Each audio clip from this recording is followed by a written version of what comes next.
Let's talk about the war in the Ukraine and how it's affecting our own national defense. Lack of machine tools is holding back ammo production, Army says. And what is at stake here is the production of 155 millimeter artillery shells.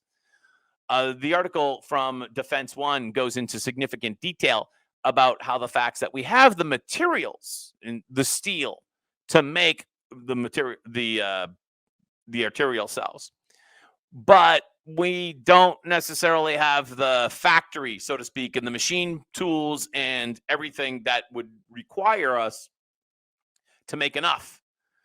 And the Ukrainians are burning through massive amounts of stockpiles. The U.S. already maintains large stockpiles of some key raw materials, such as the precursor chemicals for the explosive. But how much of the other raw materials the U.S. should keep in reserve is an open question. The issue is really stockpiling. It's really a question of how much can you afford to do. The U.S. has no shortage of raw materials for arterial shell manufacture, citing the multiple adequate supplies of steel. But the question is production. Can we actually make them?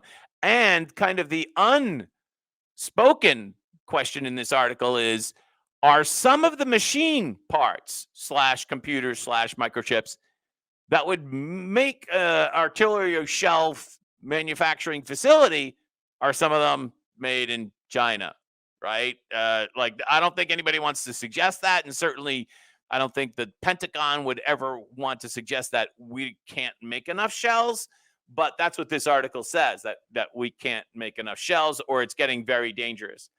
U.S. officials said in April 2022 they were ramping up production of 155 millimeter shells, the most common caliber of the U.S. and NATO artillery guns sent to Ukraine.